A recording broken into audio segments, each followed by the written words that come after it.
Hello, hello, hello. Hola, ¿cómo estás? Wagwandem. So listen, I know it's been a while, royalties. Um, if you guys are new to the podcast, go ahead and hit that subscribe button. That way you can be added to our email listings to stay updated on our moves and when we'll be updating a new episode. So royalties, how you guys been? I know it's been a little minute. It's been a while. It's been quite some time. There's been some things, I had to get strategically in order. And um, as you guys know, as I mentioned before, I was in the process of moving. I'm finally getting settled into the new place. And I wanted to get back in touch with you guys with a new episode. Um, so this episode, just like you guys know, for the holidays, we try to keep the titles the same. So, this title is It's Giving Thanks. First off, I want to go ahead and give thanks, or mention things that I'm thankful for. First and foremost, Mama Jack, I am thankful for, and Brother Jack as well. I love them so dearly. They both have done above and beyond for me during my transitioning. And no, I don't mean sexually. I mean my transitioning geographically. Okay? So shout out to Mama Jack and Brother Jack. What else I want to give thanks for? I want to give thanks for my pastors, Pastor B and Pastor LO. Whenever, God willing, let them hear this. I want to give a shout out to them because they have been a really important. They've both been important figures in my life, and I just want to give them thanks. Shout out to them. I also want to give thanks to the divine spirit, for continuing to bless me and my family and giving me everything that I pray for in its due time. I think that's it that I want to give things for. So we're just gonna go ahead and jump straight into these things. I have this little recording piece that I want to give to you guys. It's touching on a couple of topics that I wanted to talk about at our next few episodes. I know it's been a crazy... Actually, it's not really been too crazy. It's been interesting, rather, for better words. An interesting 2024 with the election, with this case I've been battling, and then relocating to a new destination. It's been really interesting, but I'm just gonna go ahead and play it for you guys.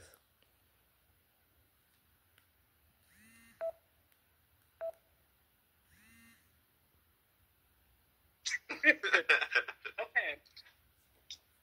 So, ask me your question again. What is your, do you have an opinion? What is your stance on the current She Boys in the media? Ask me how you ask me. Oh, in what manner and aspect?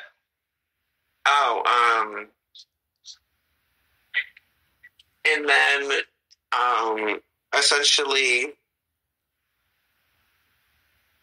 for pushing their identity onto the youth of today. Okay, so I'm glad you asked me that question. And before I answer, I wanted to do share something with you. Oh. So while I was away on my retreat, it was a business retreat. I was like low key kind of having a discussion with my business partner, and I wasn't there. She was not you, my other business partner. She was that was one of the things that we were like discussing. That was one of the topics that came up in discussion, was about the community and things. To answer your question, I don't like the idea or the notion of the fact of them pushing their identity onto children. Like I discussed before in one of our podcast episodes, when it comes to our children, that's where I draw the line. I'm okay with supporting and being a supporter of, our community and or people of that community, and just for the simple fact, because we're advocates and things like that. And I was saying in the podcast episode that in order for us to come to common ground and to get along and for things to change as far as the community is concerned, there has to be more communication where there's education involved, understanding and educating others on the matter.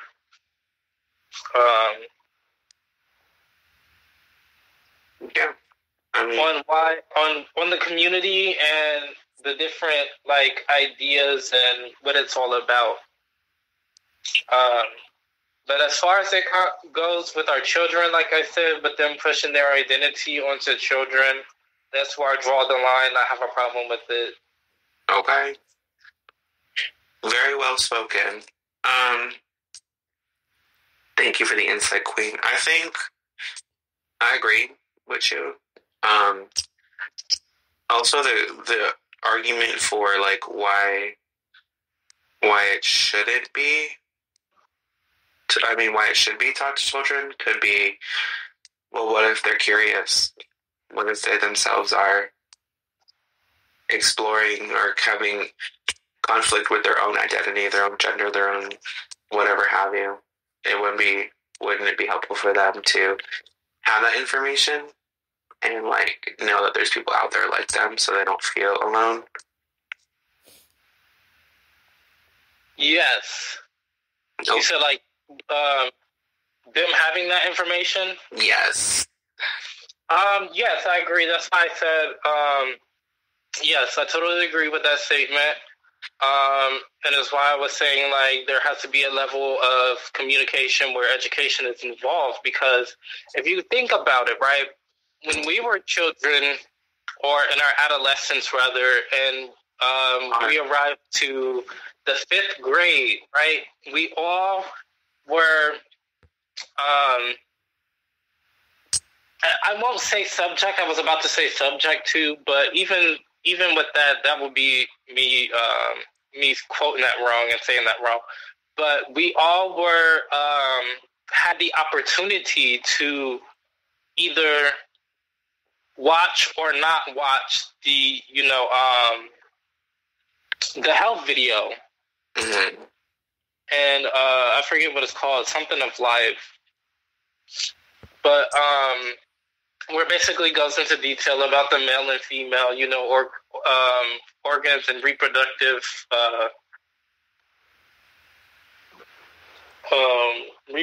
systems and things like that, and how babies come to life and yada yada yada.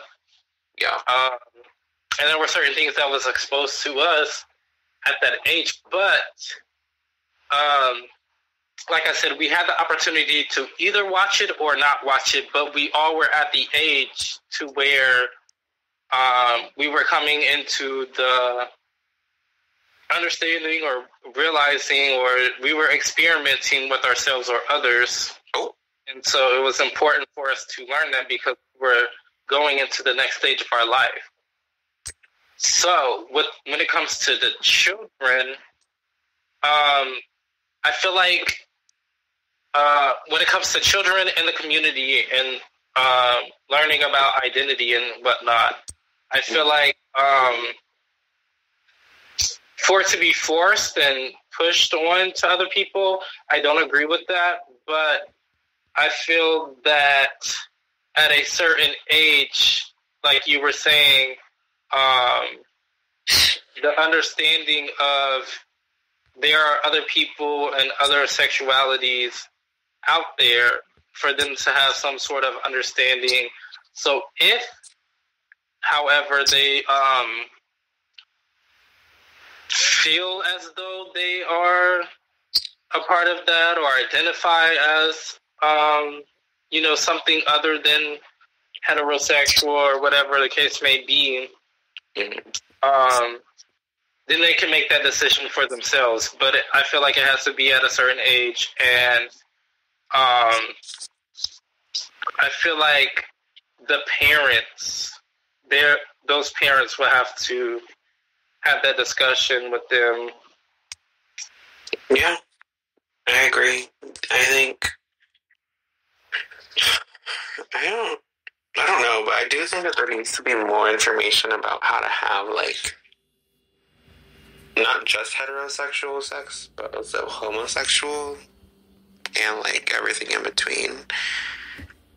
Because whatever you are, you should have the information necessary so that you don't put yourself into a dangerous situation or a situation that could compromise your health. Like, HIV is a very real thing in, the gay community. So I think it's probably even more important to implement that in school so that the children do have knowledge of, like, what they're getting themselves into if they do partake in heterosexual or homosexual sex. Because I remember from my experiences in high school, like, they didn't share. It was just mainly focused on heterosexual sex. There was no, like, talk of homosexual relationships or anything of that matter. It was mainly just studying, like, what I guess the societal norm is a heterosexual relationship. So I literally had to just go through my adolescence just kind of, like, being very ill-informed on, well, why do I need to wear a condom? I'm not going to get pregnant. 2 guys can't make a baby. But there's other reasons why you should wear a condom even as a homosexual. Yeah. And so I wish I knew that information, but I learned it, but probably a little bit later than I probably should have. So I had a lot of raw sex as a teenager. It was really bad. And thankfully nothing happened and I didn't get anything, but not everyone's that lucky. And you shouldn't be lucky, you should be educated on those things. Right. One thing actually 2 things that I love that people probably won't know, but I'm going to go ahead and share it anyway. 2 things that I love. One, I love a challenge. Good, bad, or indifferent, but and these 2 tie into each other. The reason why I like a challenge is to learn and gain experience. Mm-hmm. So I love a challenge and I love to learn. Those are the 2 things I love. And with saying that, and the fact that we're on this topic, I wanted to discuss what my other business partner, or we were kind of discussing it, but I want to have that conversation or finish that conversation with my business partner, and kind of do a recording. Mm-hmm. That way we both, because I feel like it's going to be, first of all, it's a really great topic and one that is dire to talk about. Yes. But I feel like it'll be really interesting to have that conversation and to be able to share it with others.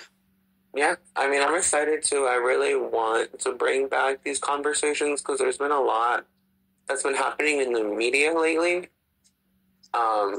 with the attempted assassination of Donald Trump, with Joe Biden dropping out of the presidential election nomination, and Kamala Harris then stepping into that. There's like so much that's been going on in just the world that I want to get back into all that. Because I don't know why, but for the past few months, like, shit has been slow. Like, yeah, free Palestine, and my heart goes out to everyone that's going through things over there, but there hasn't been much going on, at least over here, that I've been seeing. Right. I don't know if you've had the same experience. I've kind of come away from, we kind of came away from being like doing my research and everything and being social media to that extent. But I would have to agree that I haven't had or seen too much of things going on as of recently. Even with like me getting updates and emails on like news and stuff. Yeah, I haven't really been getting too much of that either. Oh my God.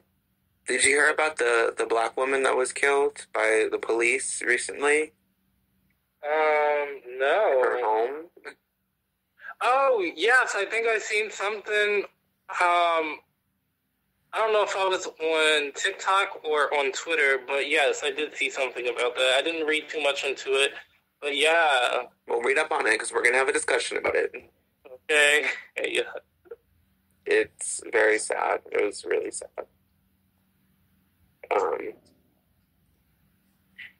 And honestly, I do want to have a conversation too about the importance of when to disconnect. Because I did have my own battle with being too caught up in the news and being up to date with current events. Mm-hmm. I fell into like a rabbit hole of watching like true crime videos, and while it's good to have that information so you're aware about, the people who are out there and who could potentially be around you, and just being aware of your surroundings and just exercising caution, it's also not good to maybe overindulge in those things, because watching all those things and keeping up on all those things put me in a really dark place. Like, I was having some dark thoughts, and I did not like that. And I had to stop watching a lot of that shit and just take myself out of that because it got way too much. And it's just like, it made me think like, damn, you don't know who's out there. You don't know what they have done. You don't know who's like standing behind you in line when you're at the grocery store or when you're going to the bathroom. You don't know who's in the stall next to you. Like, you don't know those things. And that shit's just really scary. It's really scary to know that. And that's why I said, like, you need to have a balance of knowing how much of the media you ingest and when to step away. And I think you're really good at doing that. You're really good at taking your breaks and not letting things like that affect you, or when it does affect you, you step away and you know when to. I think for me, I just kind of like, in a frenzy, I overconsume it, and that's not good. It's really not good because it can fuck with your mental health. I'm glad that you had brought that up. I was going to say and agree that, like how you were saying earlier about balance, how you checked me about balance. Yeah. Yes, it takes a certain level of balance. When you overindulge, yes, that it can have an effect on you, and you won't even know it because like it just creeps in unknowingly. Just like you were saying, so like I would like indulge in the news or whatever and things like that, and then I would notice that, like, for example, the show I'm watching, and I was telling you that I'm watching Dexter, but because I've been taking breaks and everything, I can watch a show like that and it not affect me. Before, like, I would like overindulge in news, and then I'll catch myself watching shows like crazy true crime shows and things like that, and like it'll just have like a domino effect. I'll go to sleep and I'll have like crazy ass dreams or nightmares or whatever, and then I'll find myself waking up not in the best of moods or always angry or guarded or whatever like that. And I really hate that feeling. I don't like it. I think during the pandemic, kind of, or actually I'll say after, well, it was a little bit before, but also after the pandemic, I started learning to take breaks more often because the media can really, like, you can really get engulfed in it, and it'll have like certain effects on you. Yeah. And I try to, keep my peace and everything and try to stay above it. But it's like it has a hold on you though. Like when I watch one, I just can't stop watching, or I can't stop reading. Like I'm like, oh my god, like you watch one video and then it's like, here's another video of some really fucked up shit that happened. Click to watch it. Or like you read an article and it's like, oh, this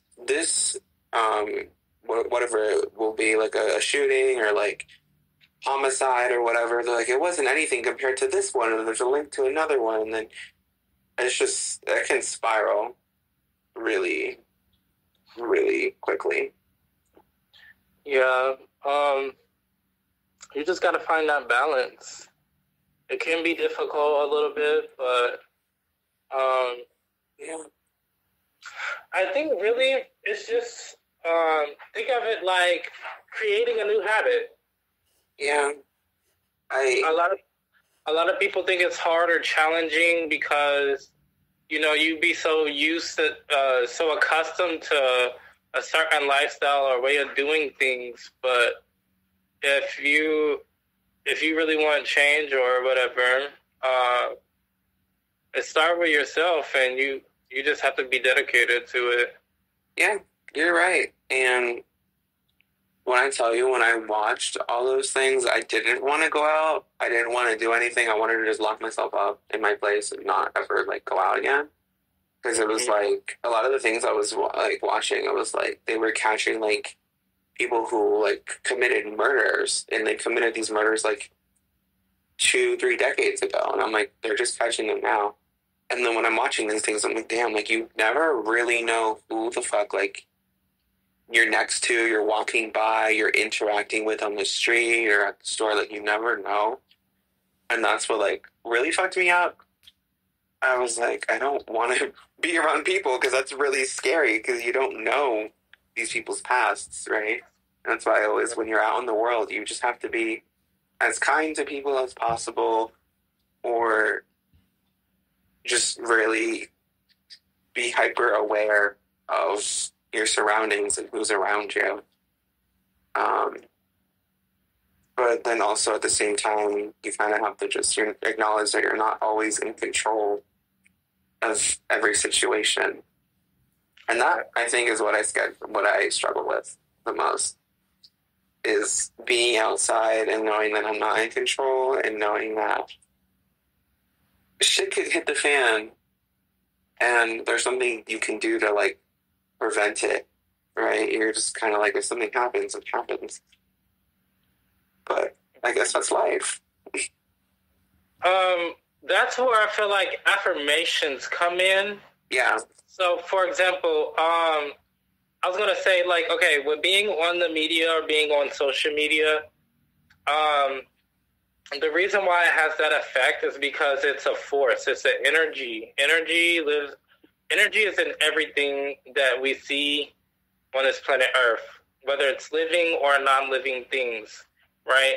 Yeah. And so when it comes to energy, there's positive, negative, and neutral, right? Mm-hmm.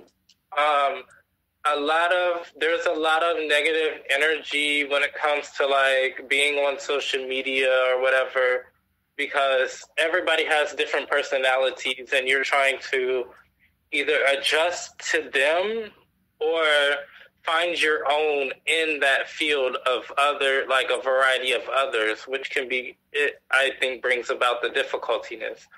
Yeah. But that's why I try to stay positive or push positivity on all my social media, all my social media platforms. For example, like whenever I text someone or whatever, I don't say good morning anymore. I say the grand rising thing and everything. Yeah. I try to change my perspective on life because there are things that are out of our control, but at the same time, you are in control of your life, and anything that happens is because of your surroundings. Basically, you're a product of your surroundings. Yeah. And if you get develop a habit of being positive and commanding your day, your morning, or whatever, you'll be able to protect yourself by going out into the world and everything like that, and know that no weapon formed against you shall prosper. Okay. Okay. No weapon formed shall prosper. That's the bottom of the day. Because you will be divinely protected by commanding your morning and your day and everything like that. Yeah, I mean, it's easier said than done, but you just gotta do it for real. Yeah. You just gotta. I stopped watching those things too, because it's like it just wasn't. It was making things worse, so I put that all on pause for now. And I have been. I've been going out more. I've been going to the movies lately. I've just been going for walks in the mornings, trying to just, get back to any sense of normalcy. And I know, like, a lot of, like, these anxiety is, like, a lot of the anxiety that I do feel is sometimes, like, self-inflicted because of all the shit I watch and a lot of the things I read into. So I'm just trying to, like, work towards being normal again, not being so into, like, that dark shit. Because I think that's what really fucked me up. So, like, I'm going to share one with you. And, like, tell me if this does not fuck you up. So, there was, I believe, I want to say, like, almost a year ago now, there was a 98-year-old woman whose house was burglarized. She was murdered and raped. And the assailant was a 17-year-old boy who broke into her house because he liked the car in her garage, and he recorded himself breaking into the house, and he watched her while she was laying on her couch in her living room, and he, like, recorded that too.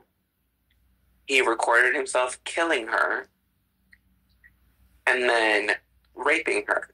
Everything was recorded. And when he raped her, he took a latex glove out and he put grape jelly on the glove to use it as lubricant. And he raped her dead body. Wow, that's sick. And the detectives, like, confronted him and they questioned him. And they're like, we have reason to believe that it was you. You're linked to the crime scene or whatever. He was like, no, it wasn't me. No. I'm like, okay. And they let him go, but they're like, we need to check your phone for evidence.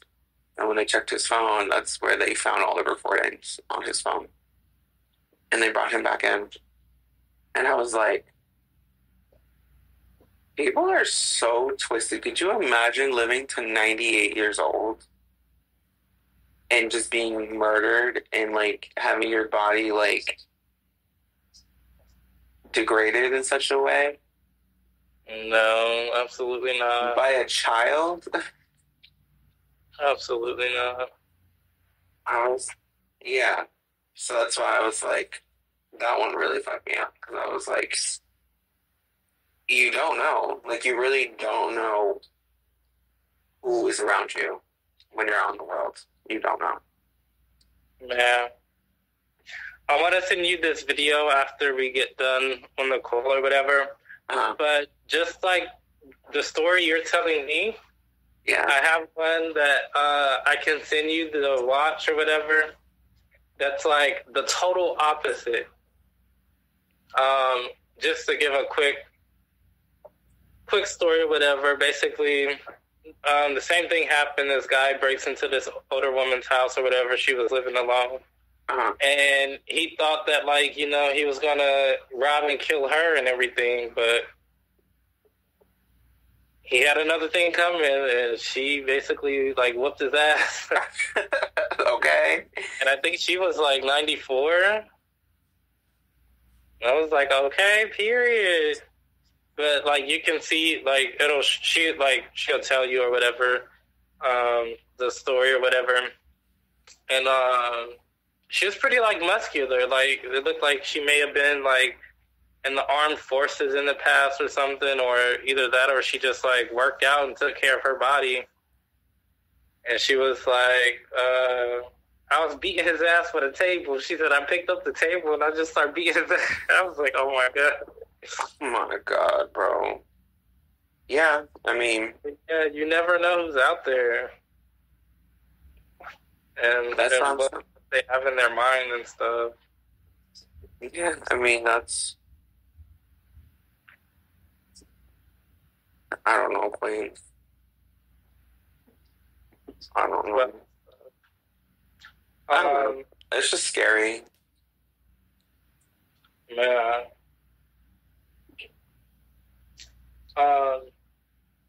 There was one more thing I was going to say or mention, and I can't remember. Oh, I do remember.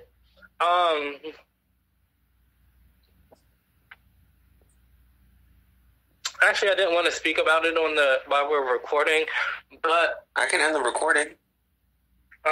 Yeah, go ahead and end it. Okay. So that was the recording I wanted to share with you guys. This is to be continued. We're going to talk more about on the topics of sexuality and identity, but I just wanted to give you guys a little update because I know it's been a while.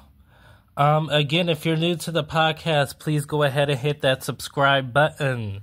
When you hit that subscribe button, it will send me a notification and I can add you to our email listing. That way, you guys can stay updated and be notified when a new video is going to drop. Thank you guys so much for tuning in. It is Queen Jack and Royalty out.